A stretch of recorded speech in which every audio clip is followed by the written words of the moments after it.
My name is Donna, and I raised my son Michael with every ounce of strength in my heart. His father left us when Michael was only 2 years old.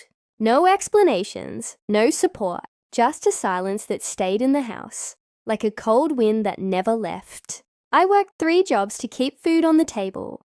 Morning shifts at the bakery, afternoons cleaning houses and nights, tending the elderly in the care home. Every time I thought about quitting, I remembered the small smile Michael gave me every morning before school. I packed his lunch with whatever I could find, sometimes just bread and butter, but I made sure to cut it into little shapes so he would never feel less than the other kids. When he needed books, I bought secondhand and wrapped them in clean paper so they looked new. When he wanted to join football, I stitched up old shoes and painted them black to make them look like the ones the other kids wore. There were nights I came home with aching feet, blisters on my hands, and no energy left to even eat. But the moment I saw him sleeping peacefully, all the pain faded into purpose. Michael was my reason for breathing. He was the rhythm in my heartbeat, the star in my darkness. I taught him about kindness, about gratitude, about love. And I taught him never to forget those who stood by him when no one else did. He was a bright child, always top of his class. I remember sitting at his high school graduation, my eyes filled with tears watching him stand tall, proud, confident. He walked off that stage and hugged me, whispered into my ear, "Thank you. Mom, you are my everything." Those words stayed with me for years. I thought we had a bond that nothing could break. I was wrong. After graduation, he got into a prestigious university far away. He promised to call every weekend, promised to come home during holidays. At first he did. Then the calls became less frequent. The visits turned into excuses. I understood he was busy chasing his dreams, building his future. But sometimes I just wanted to hear his voice, just to know he was okay. I never complained. I never asked for much, just a message, a call, a sign that I still mattered. Then one day I found out from a neighbor that he had gotten engaged, and I did not even know. I waited for him to call to tell me himself. Days passed, then weeks, nothing. I tried calling, but it went straight to voicemail. I wrote messages. They were left unread. My heart began to sink, but I still hoped. I told myself he was just overwhelmed.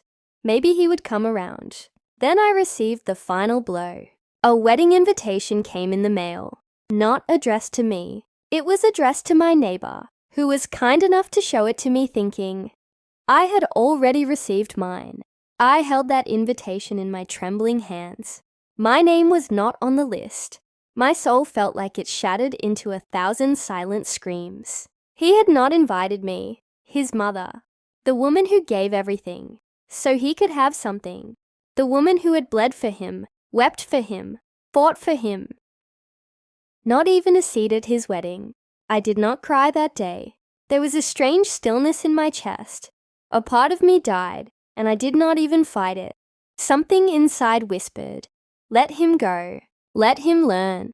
Let the silence speak louder than your tears. Let the absence say what your presence always did." And so I did not call. I did not ask. I did not beg. I stayed still, and I watched from the distance as he built a life without the one who built him. But life has a way of circling back, and some lessons come wrapped in silence and regret. The day of Michael's wedding arrived like any other for me. There was no dress to choose, no makeup to apply, no anxious joy fluttering in my chest. I spent the morning watering my garden, the same small patch I had tended for years. The roses were blooming in shades of red and white, unaware that somewhere my son was starting a new life. Without me, I sat on the porch with my cup of tea watching the clouds drift by. In my mind, I imagined him standing in front of the altar, his eyes filled with love and excitement. I imagined the music, the guests, the clinking of glasses, the laughter, and I wondered if he thought of me even once. If my absence was felt like a missing thread in a perfectly woven tapestry, but no message came, no call, no photograph, no sign. It was as if I had been erased from the story entirely. The neighbors whispered of the beautiful ceremony, the elegant venue, the smiling bride. They did not know how to look me in the eyes when they spoke of it. I simply nodded with a tight smile, as if I were just another distant relative. That night, I pulled out an old photo album. Michael as a baby in my arms. Michael on his first day of school. Michael holding his first trophy. Moments frozen in time, where love overflowed, and the world was small and safe. I traced the pictures with my fingers, each touch a silent prayer. Where had I gone wrong? What had I done to deserve this silence?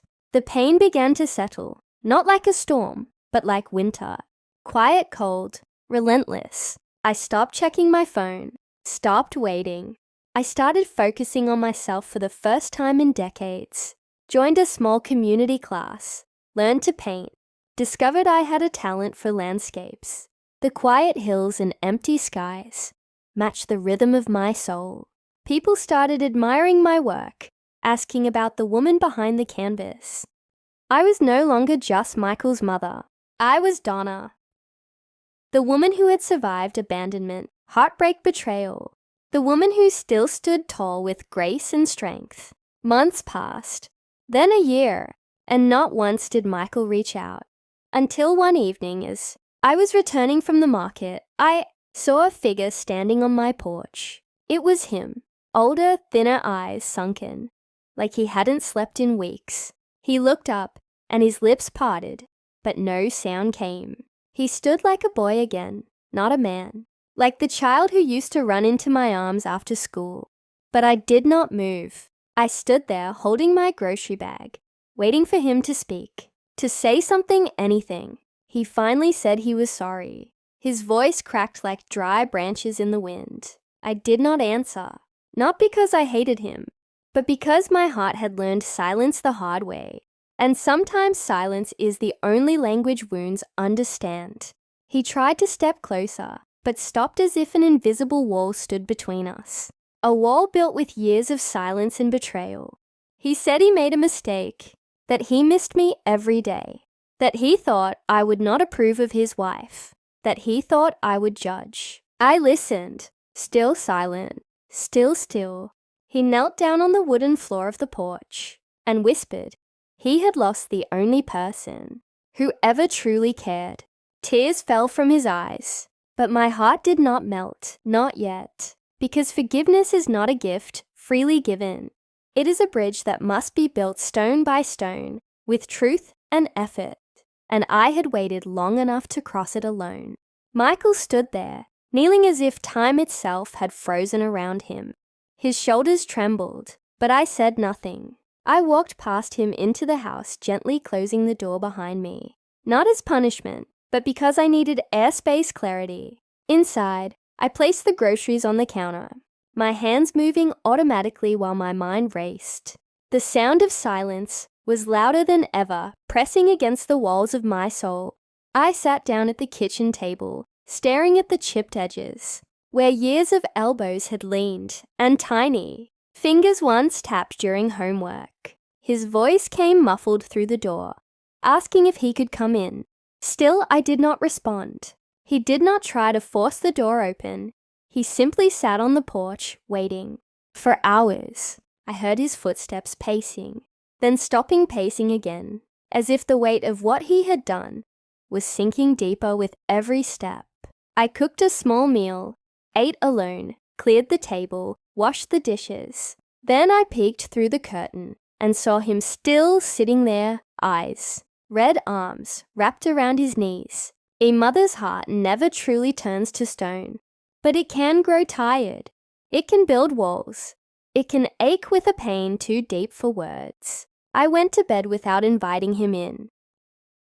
That night, memories came in waves, not of the wedding, but of lullabies. Late-night fevers, school plays, scraped knees. The endless sacrifices, whispered apologies to myself in the dark. I had given him everything and asked for nothing but love in return. The next morning, the porch was empty. He had left, but on the wooden bench was a letter, folded with care, the handwriting unmistakably his. I opened it slowly, like unwrapping something fragile. The words were raw. He wrote that he had feared I would disapprove of his choices, that he had been ashamed of growing distant, that he thought if he ignored it long enough, it would not hurt as much. He admitted he was wrong, that the emptiness he felt after the wedding was not filled by celebration or applause, but by the absence of the one person who had always believed in him. He said he saw me in everything his wife cooked, in the way she folded clothes, in the quiet kindness she offered, and it reminded him of all I had done. He wrote that he hated himself for what he had done, and he begged for a chance to make it right. Tears fell onto the paper as I read each word, but I did not know if those words were the beginning of healing, or just the echo of regret. People say time heals all wounds, but time only gives you space. It is what you do in that space that matters. That week, I received a package in the mail. Inside were old photos of Michael and me, restored and framed. A note that simply said, "I want you back in my life if you'll let me." I stared at the frames. One picture showed us laughing on the beach when he was 10. Another was from his high school graduation, me holding his face in both hands, eyes full of pride. I set the pictures on the shelf above the fireplace, not as forgiveness, but as a reminder of love given without condition, of pain earned without warning, of a bond that even betrayal could not erase. Days passed after I received the letter and the framed photographs. I placed them where sunlight touched them each morning, so they would not feel like memorials. They were not tombstones of a relationship, lost but perhaps seeds of something, waiting to bloom again. Still, I did not call him. I needed to know he was willing to do more than write words, that he understood it was not about one missed invitation. It was about the years of silence that slowly cut away the roots between us. One afternoon, I was watering the garden when I heard a familiar voice call my name from the gate. Michael stood there, not with flowers or gifts, but with a small canvas in his hand. He said he had started painting because he heard I had, that maybe it was something we could share. He held up the painting. It was clumsy, uneven, unsure. A sketch of a woman in a garden, looking toward the sky. I looked at it and said nothing, but took it gently from his hands and walked inside. I placed it next to the roses on the windowsill. He stood awkwardly by the doorway, asking if he could come in this time.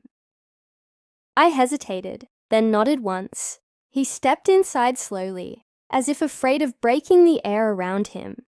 The house felt smaller with him in it, not because of space, but because of the memories pressing from every corner. He looked at everything with quiet eyes, as if rediscovering the place he once called home. I made tea while he sat at the table, his hands clenched together.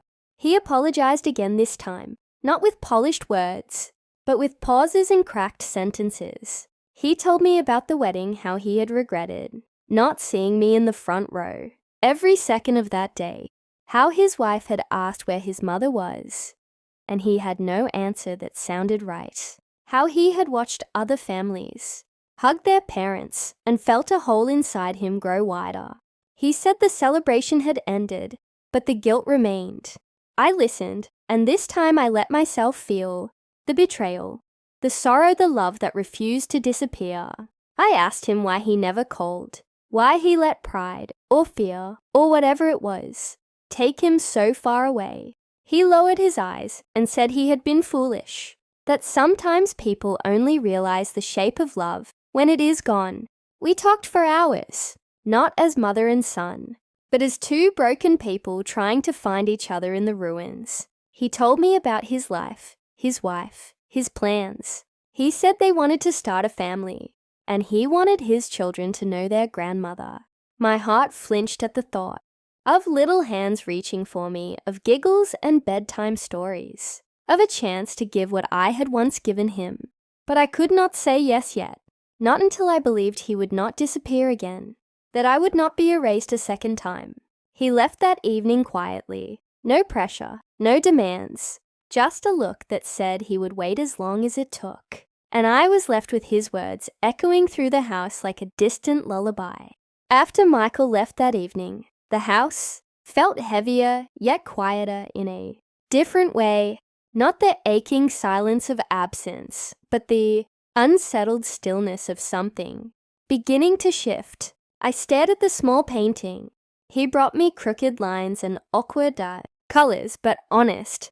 It reminded me of the drawings he used to make in kindergarten, full of misshapen suns and uneven stick figures, but drawn with all his heart. I could not deny it anymore. There was a part of me that missed him every single day. Not just the boy I raised, but the man he was trying to become. The next morning, I walked to the market, and on the way, several people stopped to comment.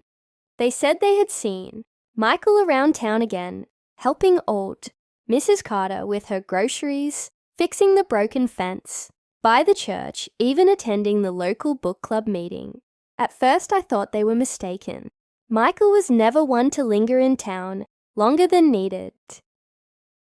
But the more I heard, the more I realized he was trying in his own quiet way to reconnect, not just with me, but with the world he once left behind. That weekend, I found another package on my porch. Inside was a box of herbal teas and a notebook. The first page read, "I remember how you used to write poems when I was a boy. I thought maybe you'd like to start again." I held the notebook close, breathing in the scent of new pages. Memories rushed in of cold nights, spent scribbling poems, by candlelight, while Michael colored beside me. He had remembered that. A detail so small yet deeply rooted in our shared past. I sat down that night and wrote for the first time in years. Not about pain, not about betrayal, but about healing, about mothers and sons, about time and regret, and the ache of love that refuses to vanish. A few days later, he returned again, this time with his wife. Her name was Rachel, and she carried herself with kindness, not with arrogance or hesitation. She looked me in the eye, smiled and said, "I have been waiting to meet the woman who raised the best man I know." We sat on the porch, drank tea and talked, mostly about simple things, the weather, the garden, the paintings. But underneath every word there was a quiet, reaching, a careful effort to bridge what had once been shattered. Rachel asked if I had any baby pictures of Michael, and I laughed because I had dozens. I brought out the old albums, and for the first time in years, someone looked at them with fresh eyes. She laughed at his missing front teeth, his crooked haircut, his awkward teenage phase. Michael laughed too, though a little shyly. He leaned back, at one point, looked at me and said, "I miss this." I nodded but said nothing, because some things are better rebuilt slowly. The next time they visited, they brought cookies. The time after that, they brought a list of baby names they were considering. Then came the day they asked if I would attend their baby shower, not as a guest, but as the grandmother. The moment they asked if I would attend the baby shower, something inside me cracked open. It was not joy, not immediately. It was a cautious warmth, a trembling thought that perhaps this time I would not be forgotten. I looked at Michael and Rachel and saw the hope in their eyes, not expectation, not demand, just hope. A quiet plea for connection. I told them I would think about it, not because I wanted to punish them, but because I needed to be sure I was ready to open that door again. When they left that afternoon, I sat with the notebook he had given me. I wrote a poem titled "The Invitation." It was not about a wedding. It was about being wanted, about finally being asked to be part of something I once gave my life to create. I reread the lines until tears blurred the ink. Then I went to the closet and pulled out the old sewing box. Inside was a soft blue yarn I had once planned to use for a baby blanket when Michael was still a child. I never finished it back then. Life had gotten too busy, too loud, too full of work and worry. But now my fingers began again. slowly, carefully. Stitch by stitch, I wove warmth into every loop, not just for the baby, but for myself, a symbol of return. Weeks passed, and I received a formal invitation in the mail. This time, my name was on the envelope. To Donna with love. Inside was a card, designed with gentle flowers and soft words. You are the heart of our family. We hope you will come. This time, I did not cry. I smiled. At the baby shower, people greeted me warmly. Rachel's family welcomed me with open arms and kind words. Michael stayed close to me, not out of guilt, but out of something deeper. Love, perhaps, or maybe the realization that some connections are too sacred to neglect. They had decorated the place with soft colors, balloons, and photos of Michael growing up. Some of those photos I had taken myself and Rachel. Must have found them during her visits. I saw one where he sat on my lap, covered in paint, laughing as if the world belonged to us. That moment hung on the wall as if time itself had paused to honor it. During the event, Michael stood up to speak. He held Rachel's hand and looked around the room, then rested his eyes on me. He said, becoming a father scared him, but he felt ready because of how his mother had raised him. He said he made mistakes, ones he would never make again. And he thanked me for the love I gave, for the strength I showed, for forgiving him when he was least deserving of it. The room went silent, then people clapped, but my heart was the loudest, not with noise, but with peace. After everyone left, Michael helped me clean the tables. He looked over and said softly, I want my child to know you the way I should have. I reached into my bag and handed him the blanket I had finished. It was soft blue like the sky on a forgiving day. He took it and held it against his chest, like something precious. I watched him and saw not a boy, not a stranger, not a man who had once forgotten me, but my son. After the baby shower, something changed between us. The air between Michael and me no longer held tension or awkward pauses. It carried something softer, something real.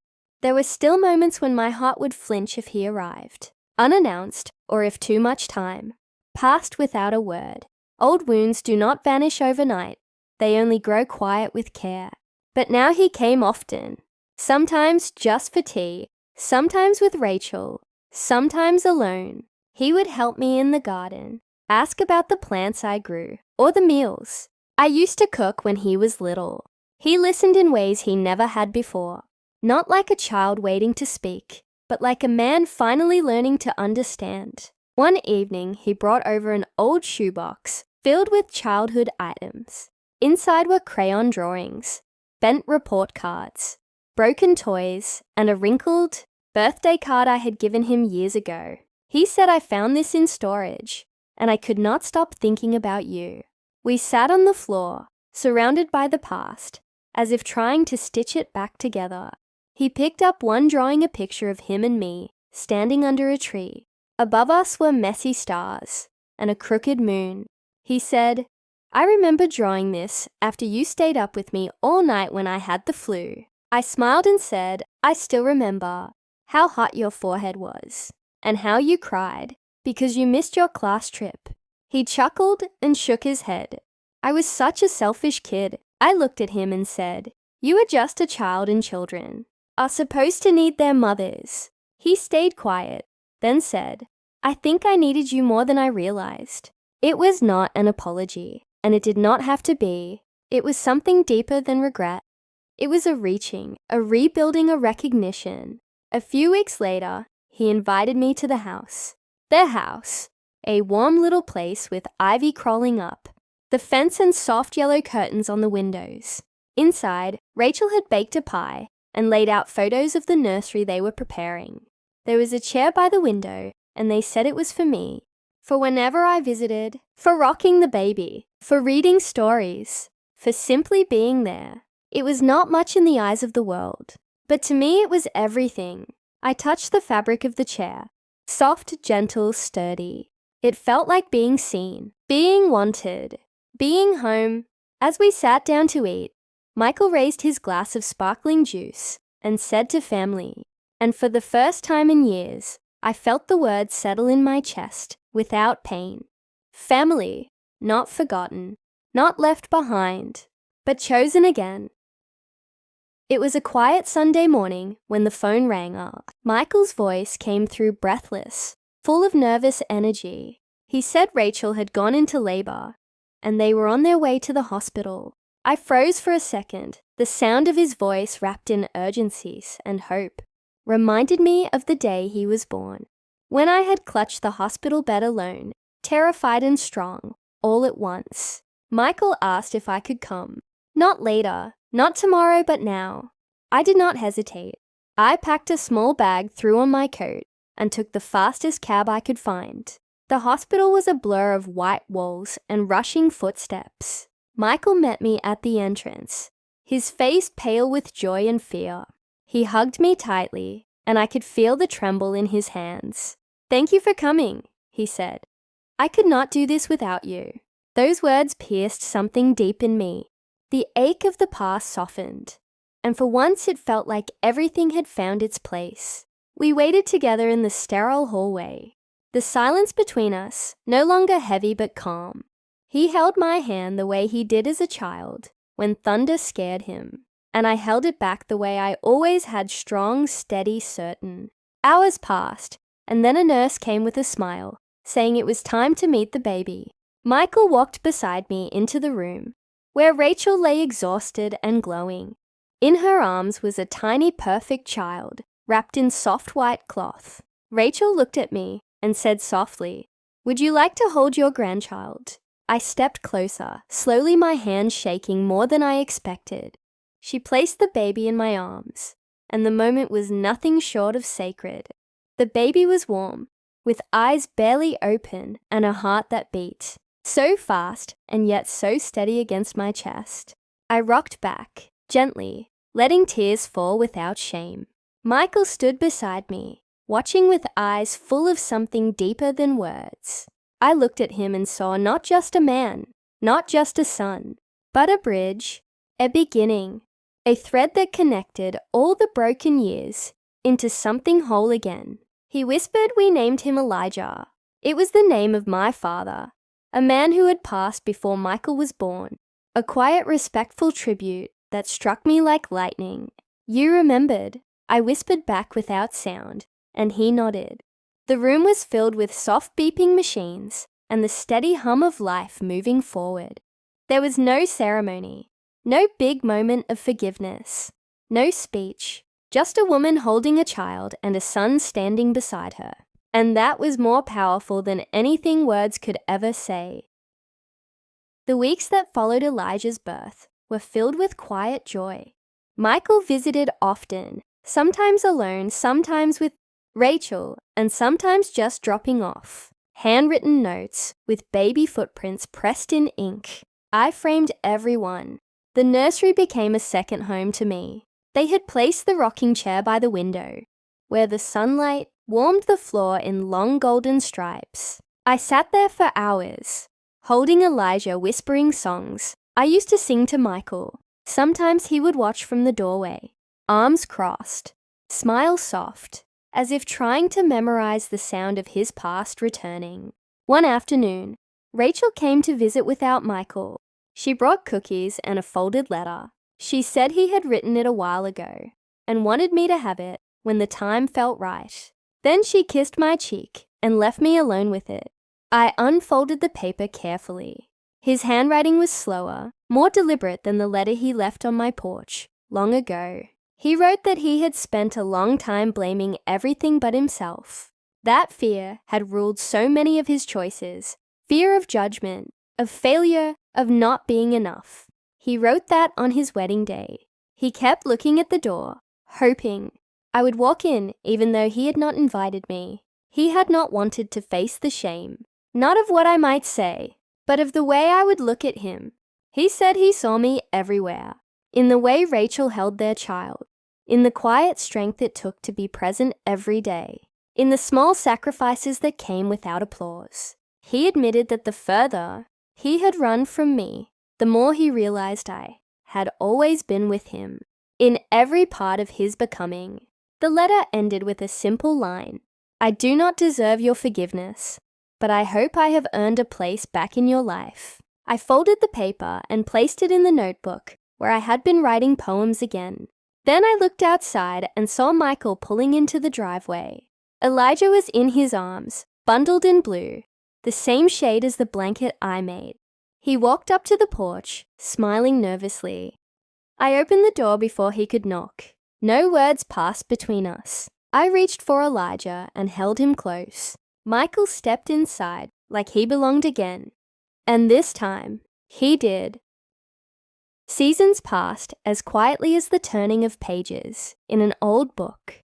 Winter melted into spring, and the trees outside the window bloomed with soft white flowers just like they did when Michael was a boy. Elijah began to grow. His laugh echoed through the rooms that once held silence. His tiny hands pulled at my scarf. His sleepy head rested on my shoulder after long afternoons in the rocking chair. Michael visited more often than I ever expected. Not out of guilt, not out of duty, but simply because he wanted to.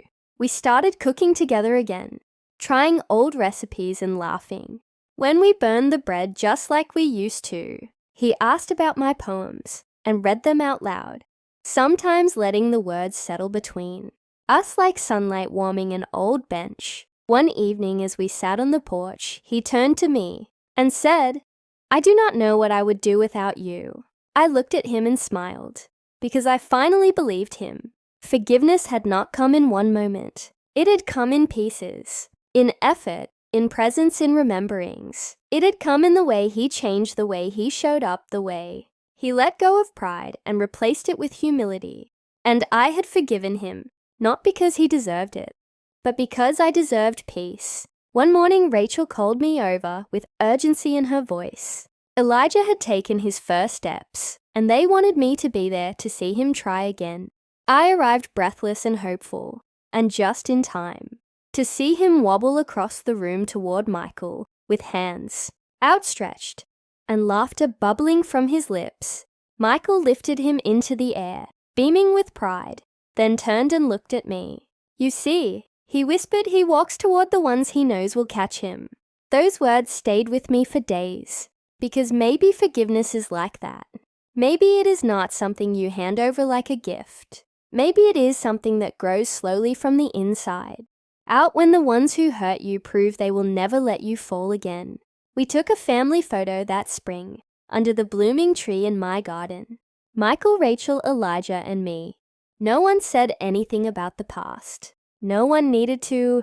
The future had already begun to speak. That photo now rests on the mantle above the fireplace, next to the painting Michael once brought me in the poem I wrote titled The Invitation. I look at it often and feel nothing but calm, because the woman in that photo is no longer waiting to be remembered. She is part of the story, part of the home, part of the love that was lost and found again. And for the first time in many years, I no longer wonder why he left me out. I simply cherish the fact that he found his way back. And this time, he is staying